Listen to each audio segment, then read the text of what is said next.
Good morning, students. So today here we study the development of male gametophyte is there. We know that. So here that is the male gametophyte. The male gametes in the plant, that is the androecium. It is the male gametophyte. Okay, that is anther, connective and filament. This that is whole portion is called as androecium. And in the anther the many pollen grains are present. Okay, pollen grains म्हणजे जे परागकण असतात ते ह्याच्यामध्ये present असतात. So development of male gametophyte here that is the pollen grains which are form inside the anther. Here the development of male gametophyte takes place. So in that is such a pollen grain divide mitotically to produce, that is the two cells are there. आता हे जे pollen grains आहेत अँथरमधले ते काय व्हायला सुरुवात होतात, divide होतात, त्यांचं मायटोसिस होतं. Mitosis means it is the cell division where the number of the chromosome remains same. It is called as the mitosis. And this mitosis, this is the structure of the pollen grain. हे एका pollen ग्रेनचं structure आहे. Okay, inside the microscope. So here the structure of the pollen grain. See here outer exine, inner intine, cytoplasm and nucleus. Such a pollen grain divide mitotically to produce the two cells are there. आता या pollen grain मधला nucleus जो mitosis होता आणि त्याच्यामध्ये दोन cells तयार होतात. Such a first mitotic division to produce the bigger naked vegetative cell. Bigger म्हणजे मोठी, डोळ्यांना दिसणारी अशी सेल तयार होते. And second one the small generative thin walled cells present. Okay, आता याच्यामध्ये जर बघितलं तर this is the diagram of the male gametophyte is there. First one that is the एक्झाइन, inner side intine and cytoplasm nucleus. Here the nucleus divide mitotically to produce large vegetative cell, naked vegetative cell, and small generative cells is there. It is the thin. Okay, so here that is the such a vegetative cell which is rich in food having irregular nucleus is there, and generative cell which can be float in the cytoplasm of the vegetative cell. आता या vegetative सेलच्या पेशीद्रवामध्ये हा generative sale काय होतोय, float होतोय. After that the second mitotic division is concern with only to that of the generative cell, not vegetative cell. दुसरा mitotic division फक्त generative सेलमध्ये घडून येतो, व्हेजिटेटिव्ह सेलमध्ये घडून येत नाही. And the generative cell divide mitotically second mitotic division to produce the two non motile male gamete. दोन हालचाल न करणारे मेल गॅमेट्स तयार होतात. Okay, so here that is the pollen grains. आता याच्यामध्ये that is the mitotic division of the generative cell. Okay, and this takes place. आता हे जर आपण बघितलं either in the pollen grain or that is the pollen tube. आता हे जे दोन तयार होतात मेल गॅमेटिक, तर ते पोलन ग्रेनमध्ये होतात किंवा पोलन ट्यूब. पोलन ट्यूब म्हणजे काय, तो from the germ pore the inner intine which can be comes outside, it is called as the that is pollen tube. Pollen tube म्हणजे आतले हे जर्म पोअरमधून आतलं इंटाईन बाहेर पडणं, त्याला आपण पोलन ट्यूब म्हणतो. आणि हे जे दोन मेल गॅमेट्स एकतर ते पोलन ट्यूबमध्ये तयार होतात किंवा पोलन ग्रेनमध्ये तयार होतात. Then female reproductive floral whorl, it is called as the gynoecium, and gynoecium is known as pistil. So here it has three part, stigma, style and ovary. And the individual member is called as carpel, that is megasporophyll. So here suppose one of the flower having many carpels, they are called as apocarpus. They are called as apocarpus. And syncarpus means that is many carpels fused together. अनेक carpel जर fuse झालेले असतील तर त्याला आपण syncarpus असं म्हणतो. Then next one that is, आता हे एक कार्पेल आहे, एक त्याला पार्ट्स आहेत, stigma, style and ovary. Then uni ovulate and multi ovulate. आता ओरी इथे जे आहे आपण बघतो, multi ovulate many ovules are present. For example tomato having many ovules are present, multi ओव्हिलेट.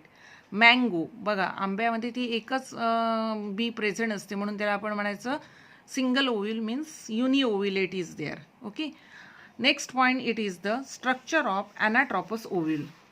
So it is the new point is there, structure of anatropous ovule. So आता तुम्हाला सांगायला झालं तर ओव्हिल्स कुठे प्रेझेंट असतात, तर ओव्हरीमध्ये ओव्हिल्स प्रेझेंट असतात. ओके, जसं आपण भेंडी कापली तर भेंडीमध्ये आपल्याला छोटे छोटे बिया दिसतात, आडवी कापली तर त्याच्यामध्ये असणारे छोटे छोटे बिया म्हणजे ते ओव्हिल्स आहेत. त्याच्यानंतर आपण जर आंबा कापला तर आंब्यामध्ये आपल्याला एकच पारंबी दिसते, that is single ovule is present. Tomato कापला की टोमॅटोमध्ये आपल्याला छोट्या छोट्या पांढऱ्या बिया दिसतात, हे त्याच्यामध्ये असणारे ओव्हिल्स आहेत. That is multi ovulate. Okay. Next one that is the, आपण जर बघितलं तर गव्हामध्ये एकच दाणा दिसतो, दॅट इज युनिओव्युलेट. भातामध्ये, भाताच्या केसरामध्ये ते जर बघितलं एकच दाणा असतो त्या ह्याच्यामध्ये, that is युनिओव्युलेट.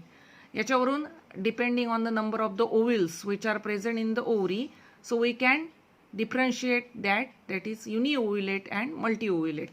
Next one, structure of anatropous ovule. So here it is, the new point is there. Look this diagram, that is the anatropous ovule. आपण बघतोय ती डायग्राम कशी आहे ती. असा उलटा ओव्हिल जो आहे तो उलटा असा ठेवलेला आहे उलट्या दिशेने. So we know that the ovules which are develop in the ovary, म्हणजे हे ओव्हिल जे आहे ते ओव्हरीमध्येच तयार होतात. And this ovule which is attach to the placenta. Placenta म्हणजे काय, तर 11वीमध्ये आपण शिकलो. Placenta means that is the here the arrangement of the ovules on the such a tissue, it is called as placenta. त्या टिश्यूवरती जी ओव्हिलची arrangement असते त्याला आपण प्लासेंटेशन असं म्हणतो. आता आंबा जो आहे त्या आंब्याची जी पारंबी आहे त्या आंब्याच्या पल्पी भागामध्ये ती वसलेली आहे. मग त्या पल्पी भागामध्ये ती जोडली गेली. कशाने जोडली गेली, so by small stalk called as funiculus. That is small stalk, एक देठासारखा भाग असतो. Okay. So the ovule which can be develop inside the ovary is attach to the placenta. ती प्लासेंटाला जोडली जाते by small stalk called as funiculus. Okay. Then that is the हायलम.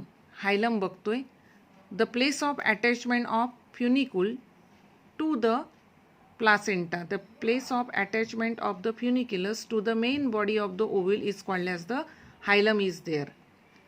आता जर in case of the angiospermic plant म्हणजे flower bearing plant, so here all the ovules which are anatropous ovule. Anatropous ovule means they are micropyle. त्यांचं opening जे आहे ते खालच्या बाजूला direct झालेलं असतं, म्हणून त्यांना म्हणायचं anatropous ovule. Micropyle is directed downwards and this micropyle is adjacent to the funiculus. हे मायक्रोपाईल अगदी त्या फ्युनिकलच्या जवळ आलेलं असतं, म्हणून त्याला म्हणायचं आपण anatropous ovule. ओके.